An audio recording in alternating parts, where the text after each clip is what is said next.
Assalamualaikum warahmatullahi wabarakatuh.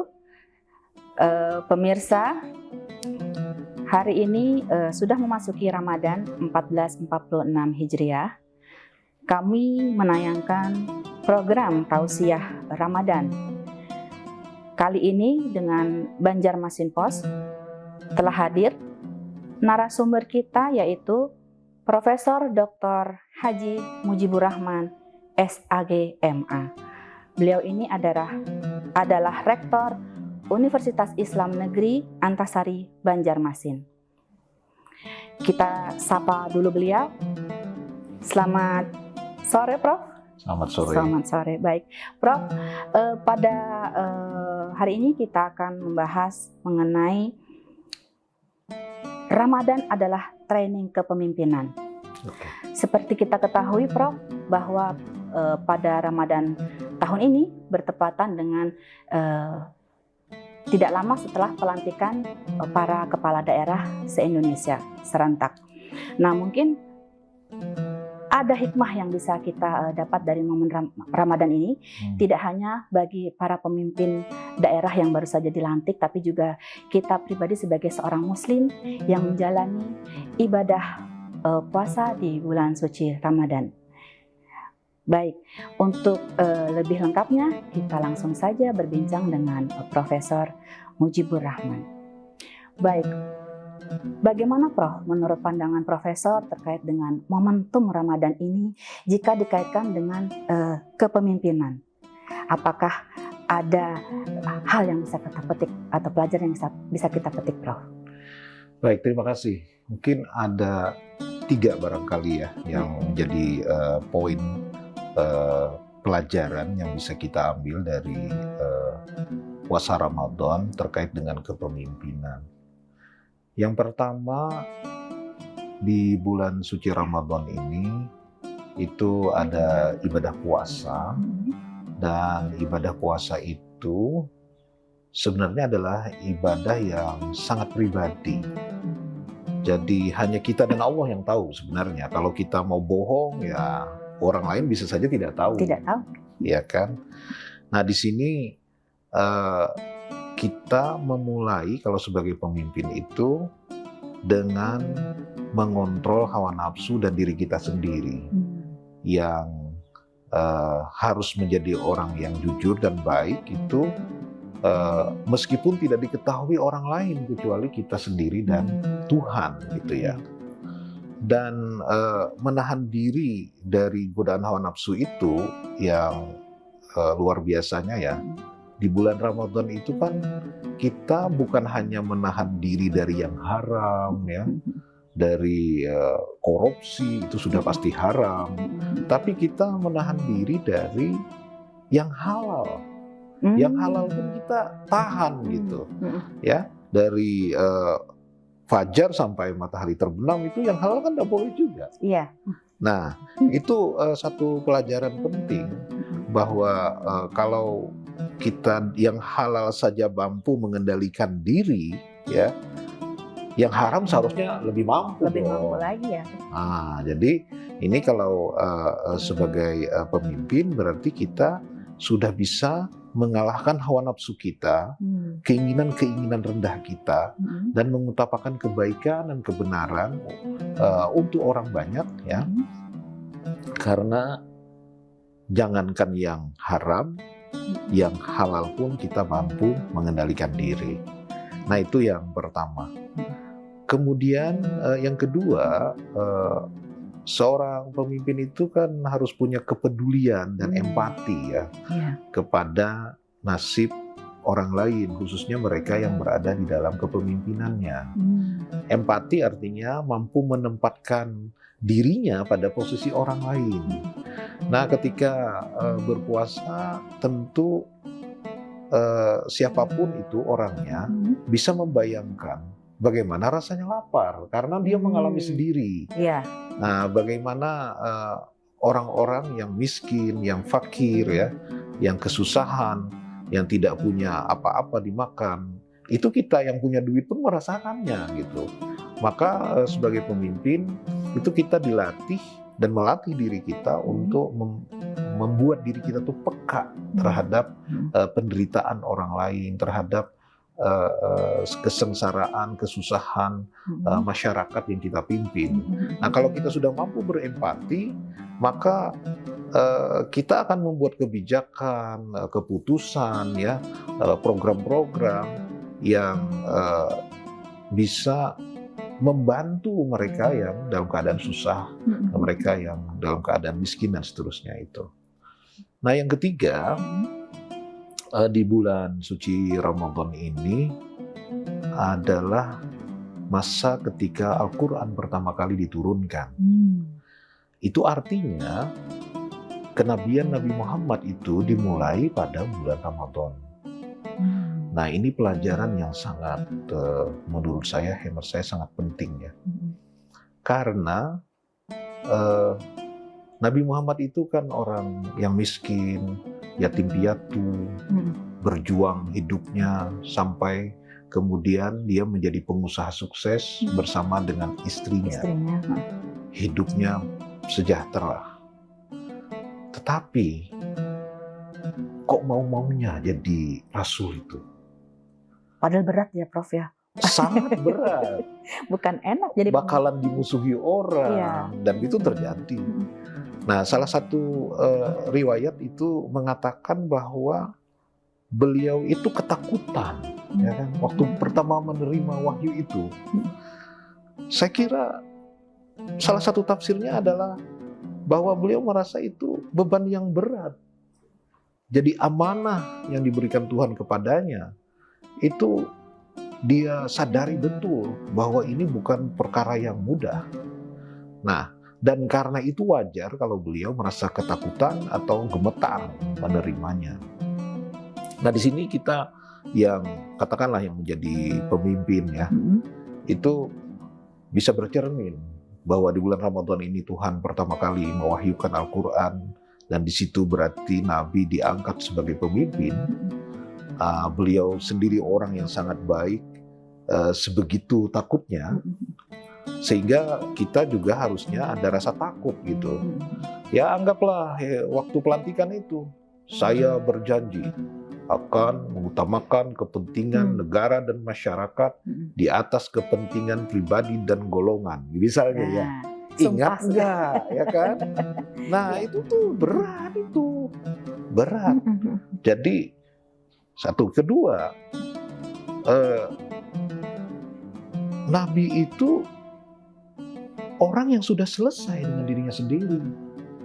Karena hidupnya sudah makmur dan bersyukur dengan kehidupannya yang ada, tidak banyak macam-macam dia.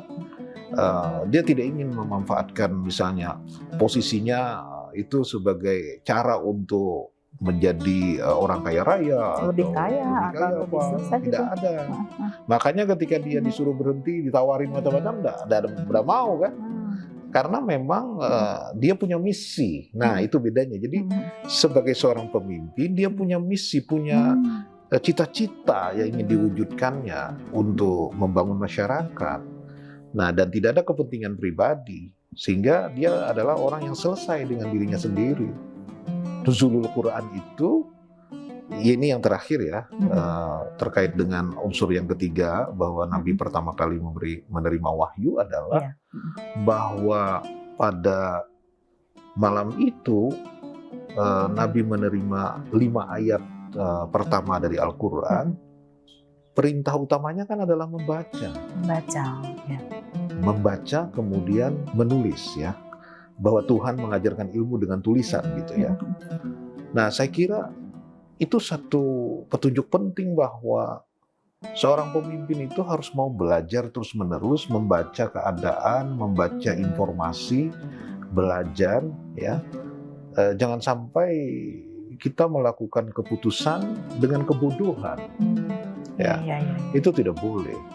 Karena kok perintah pertama kepada nabinya disuruh baca gitu. Nah, jadi para pemimpin juga menurut saya harusnya seperti itu. Jadi paham apa yang tengah terjadi, tahu langkah apa yang mau diambil sesuai dengan petunjuk ilmu pengetahuan.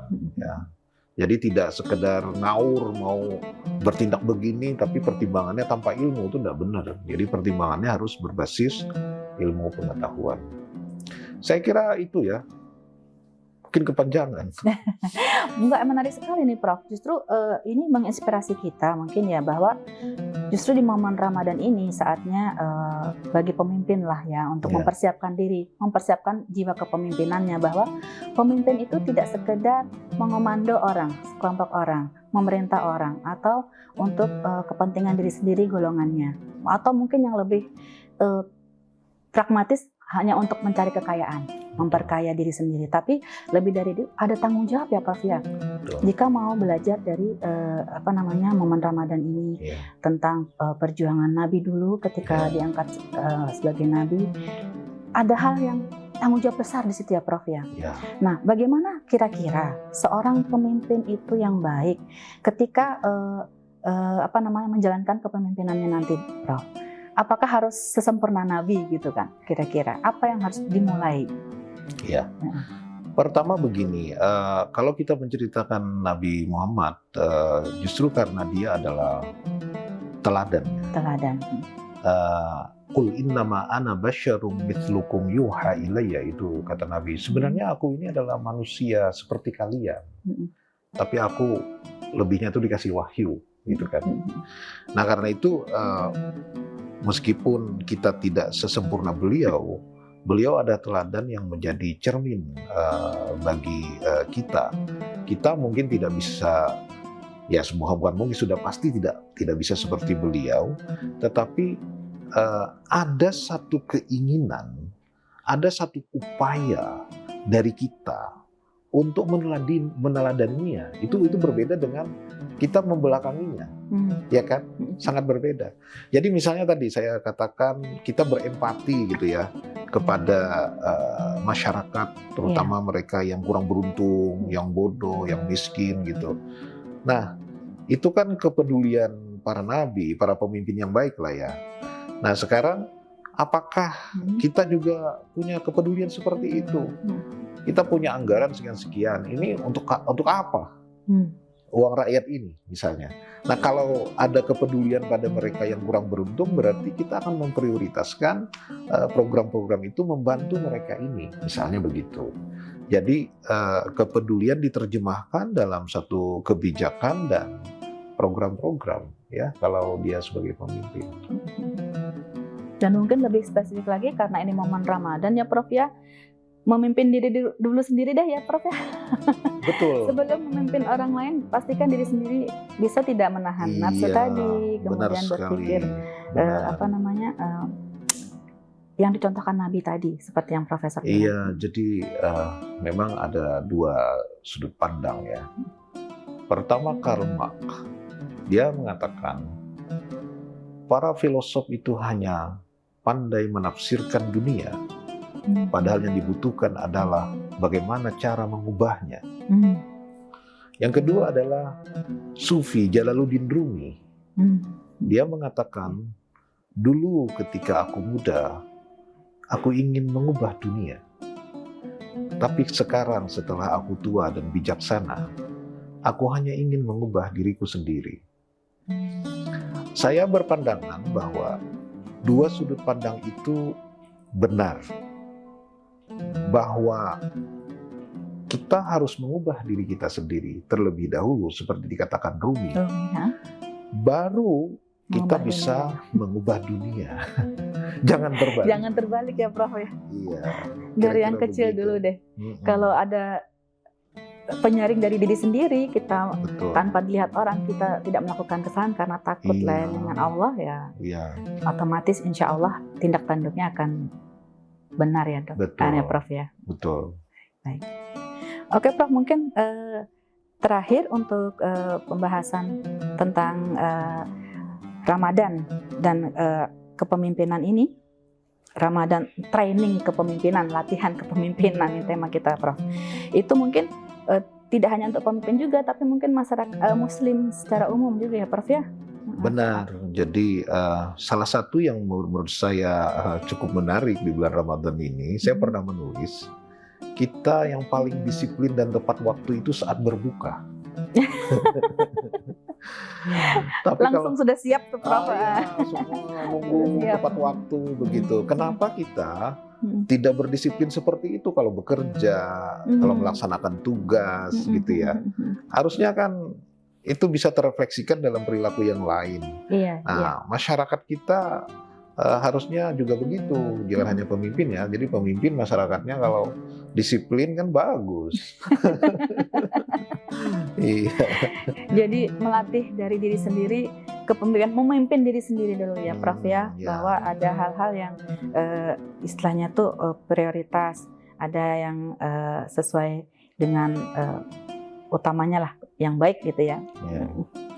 Terus terkait dengan pelajaran Ramadan dalam kepemimpinan sendiri, mungkin ada pesan terakhir mungkin terkait dengan apa sih yang paling harus dari rangkuman dari 3 tadi yang harus dilakukan, mulai dari introspeksi diri sendiri mungkin, terus kemudian melakukan apa gitu dong.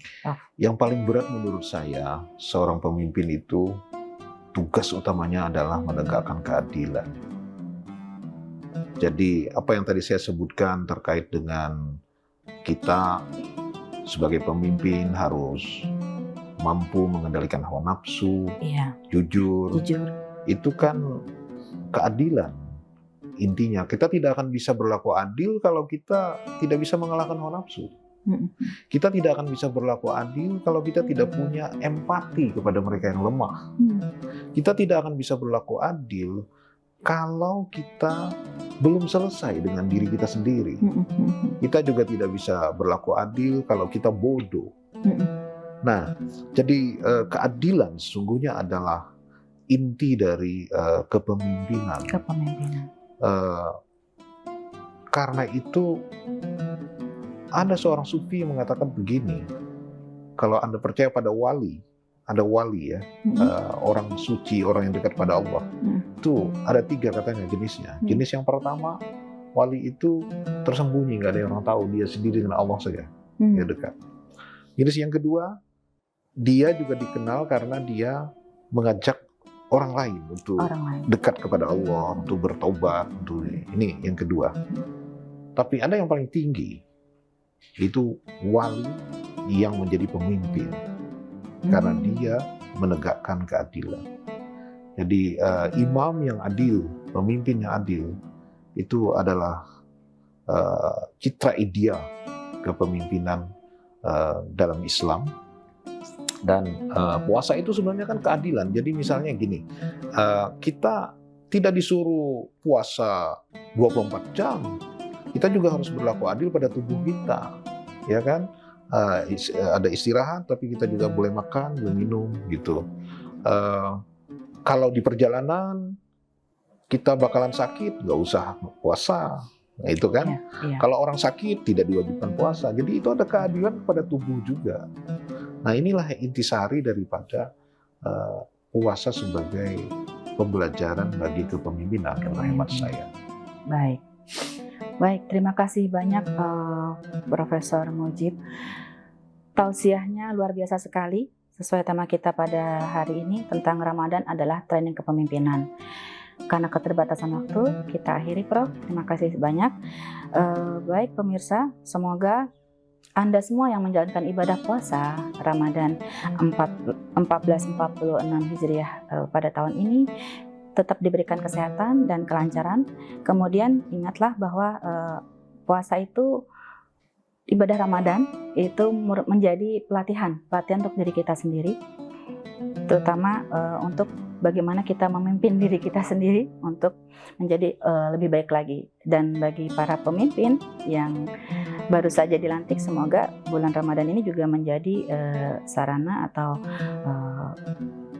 wadah mereka untuk bisa mengimplementasikan apa itu kepemimpinan yang sebenarnya sesuai ajaran Nabi Muhammad SAW. Akhir kata kita akhiri. Wassalamualaikum warahmatullahi wabarakatuh. Waalaikumsalam warahmatullahi wabarakatuh. Download Tribun X sekarang, menghadirkan lokal menjadi Indonesia.